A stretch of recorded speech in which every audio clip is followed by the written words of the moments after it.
بلوچستان کی مجموعی ترقیاتی حکمت عملی اور اگلے مالی سال کے اہداف کے تعین کے لیے چیف سیکرٹری شکیل قادر خان کی زیر صدارت ایک اعلیٰ سطحی اجلاس منعقد ہوا۔ اجلاس میں مالی سال 2027-2026 کے لیے صوبائی محکموں کی منصوبہ بندی کا تفصیلی جائزہ لیا گیا۔ چیف سیکرٹری نے تمام محکموں کو سخت ہدایات جاری کرتے ہوئے واضح کیا کہ اگلے سال کے پلان میں صرف نئی عمارتوں کی تعمیر کافی نہیں، بلکہ اصل ترجیح موجودہ وسائل سے عوام کو براہ راست ریلیف دینا ہونی چاہیے۔ انہوں نے ہدایت کی کہ غیر ترقیاتی بجٹ یعنی نان ڈیولپمنٹ بجٹ کو صرف دفتری اخراجات تک محدود رکھنے کے بجائے سروس ڈیلیوری اور عوامی مفاد کے لیے استعمال کیا جائے۔ اجلاس میں صحت، تعلیم، بچوں کے اسکولوں میں داخلے، زراعت، ٹرانسپورٹ، لائف سٹاک اور ماحولیات سمیت دیگر اہم شعبوں کی منصوبہ بندی کا جائزہ لیا گیا۔ یہ طے پایا کہ وزیر اعلیٰ میر سرفراز بگٹی کی قیادت میں گڈ گورننس روڈ میپ کو سختی سے نافذ کیا جائے گا تاکہ وسائل کے مؤثر استعمال سے صوبے کی خوشحالی کو یقینی بنایا جا سکے۔ اجلاس میں S M B R, additional chief secretaries اور تمام صوبائی سیکرٹریز نے شرکت کی۔ کلات میں ڈپٹی کمشنر منیر احمد درانی کی خصوصی ہدایات پر گراں فروشوں اور ذخیرہ اندوزوں کے خلاف گھیرا تنگ کر دیا گیا ہے۔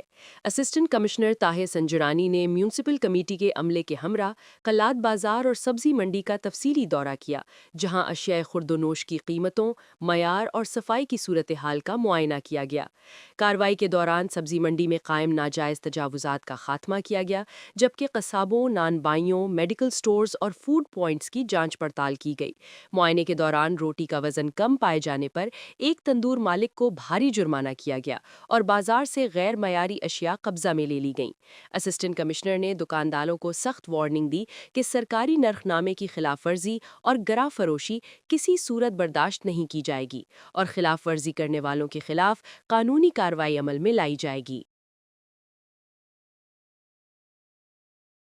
نوشکی میں زندگی کی رونقیں پوری طرح بحال ہو گئی ہیں اور تمام کاروباری و تعلیمی سرگرمیاں معمول کے مطابق جاری ہیں۔ شہر کے تمام بازار، مارکیٹیں اور شاپنگ سینٹرز کھل چکے ہیں، جہاں شہریوں کی بڑی تعداد خریداری میں مصروف دکھائی دے رہی ہے۔ شاہراہوں پر ٹریفک کی روانی بھی معمول پر ہے، جبکہ سرکاری اور نجی دفاتر میں بھی دفتری امور کی انجام دہی جاری ہے۔ تعلیمی حوالے سے ایک اہم پیش رفت یہ ہے کہ طویل وقفے کے بعد آج سے تمام تعلیمی ادارے دوبارہ کھل گئی ہیں، جس سے اسکولوں اور کالجوں میں چہل پہل لوٹ آئی ہے۔ دوسری جانب نوشکی کے آسمان پر گہرے بادلوں کا راج ہے اور خوشگوار موسم نے شہر کی فضا کو مزید دلکش بنا دیا ہے، جس سے شہری کافی لطف اندوز ہو رہے ہیں۔ ضلع کوہلو میں جمہوری عمل کی مضبوطی اور ووٹ کی اہمیت کو اجاگر کرنے کے لیے ایک اہم مشاورتی اجلاس منعقد ہوا۔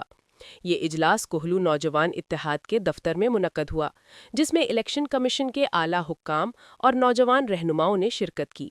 ڈسٹرکٹ الیکشن کمشنر مٹھا خان، سب اسسٹنٹ ڈی ای سی ریاض احمد اور ڈیٹا انٹری آپریٹر محمد اشفاق نے خصوصی طور پر شرکت کی، جبکہ نشست کی میزبانی چیئرمین نہال مری اور صدر رحمت بلوچ نے کی۔ اجلاس سے خطاب کرتے ہوئے ڈسٹرکٹ الیکشن کمشنر مٹھا خان نے کہا کہ ووٹ کسی بھی معاشرے کی تقدیر بدلنے کا سب سے مؤثر ذریعہ ہے۔ انہوں نے نوجوانوں پر زور دیا کہ وہ دور دراز علاقوں میں جا کر عوام کو ووٹ کے درست اندراج اور اس کے استعمال کے بارے میں آگاہی فراہم کرے۔ انہوں نے واضح کیا کہ شفاف انتخابات کے لیے ووٹر ڈیٹا کی درستگی ناگزیر ہے۔ الیکشن کمیشن کے حکام نے کوہلو نوجوان اتحاد کی سماجی خدمات کو سراہتے ہوئے اسے علاقے کی ترقی کے لیے ایک مثبت مثال قرار دیا۔ تنظیم کے رہنماؤں نے اس عزم کا اظہار کیا کہ وہ عوامی آگاہی کے اس مشن کو گھر گھر تک پہنچائیں گے۔